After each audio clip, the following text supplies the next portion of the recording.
कहानी सुनाने से पहले मैं अपने बारे में बता दूं।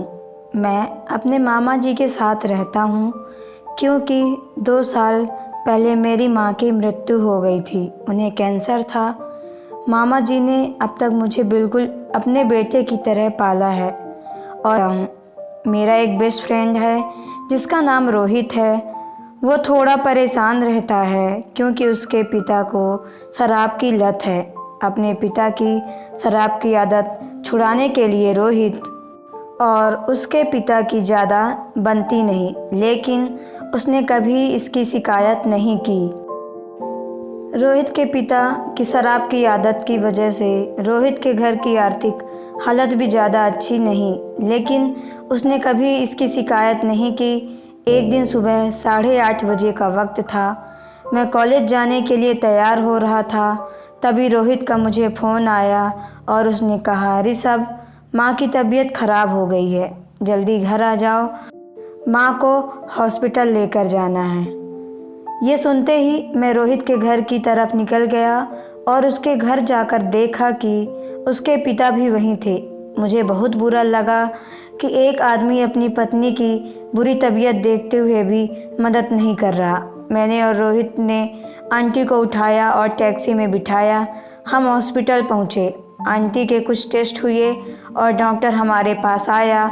डॉक्टर ने रोहित को अपने पास बुलाया और कहा, तुम्हारी माँ के दिल में 3 ब्लॉकेज है, जल्द से जल्द स्टंट दाल का उपचार करना पड़ेगा, वरना दिल का दौरा आ सकता है। जब रोहित ने ये सुना तो पहले तो वो घबरा गया।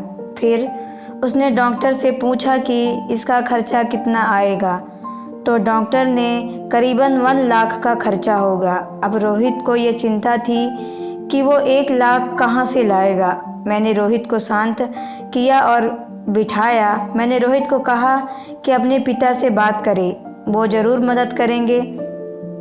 लेकिन रोहित जानता था कि उसके पिता कोई ख़ास मदद नहीं करेंगे। लेकिन आखिरकार मैं और रोहित घर गए उसके पिता से बात करने। मैंने रोहित के पिता को पूरी बात समझाई और उन्हें अपनी जिम्मेदारी का एहसास दिलाया। रोहित के पिता ने मुझे कहा, बेटा, मेरे पास 40-50 हज़ार रुपये तो हैं, लेकिन इससे ज़्यादा नहीं है। तो मैंने उन्हें कहा, कोई बात नहीं, आप 50 हज़ार का इंतज़ाम करें, बाकी मैं करने की कोशिश करता हूँ। मैंने रोहित को कहा कि वो अपनी माँ के पास जाए जो कि हॉस्पिटल में दाखिल थी। रोहित ने मुझे कहा, तुम बाकी के पैसे का इंतज़ाम कहाँ से करोगे? मैंने कहा कि देखता हूँ, कुछ ना कुछ तो करूँगा। रोहित ने फिर पूछा, नहीं ऋषभ, मुझे बताओ कि तुम इतने पैसों का इंतज़ाम कैसे करोगे? तो मैंने बताया कि मेरी माँ के कंगन पड़े हैं, उन्हें बेचकर इतने पैसों का इंतज़ाम हो जाएगा। रोहित ने कहा, लेकिन वो कंगन तो तुम्हारी माँ की आखिरी निशानी है। मैंने रोहित से कहा, अरे यार, अब तो माँ तो रही नहीं, और वैसे भी अगर मेरी माँ के कंगन बेचकर तेरी माँ की तबीयत अच्छी हो जाएगी तो ये देखकर ऊपर से मेरी माँ खुश ही रहेगी। वैसे भी तेरी माँ मेरी माँ के समान ही तो है। ये सुनकर रोहित इमोशनल हो गया और मुझे अपने गले से लगा लिया और कहा, यार, मैं ज़िंदगी में किसी को याद रखूं या ना रखूं, पर तुझे कभी नहीं भूलूंगा।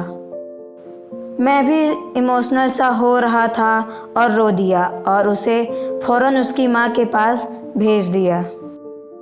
डॉक्टर ने तुरंत रोहित की माँ का इलाज किया और अब वह बिल्कुल स्वस्थ हैं और मुझे गर्व है कि माँ के कंगन की वजह से रोहित की माँ अब बिल्कुल ठीक हैं। ये थी एक प्यारी सी।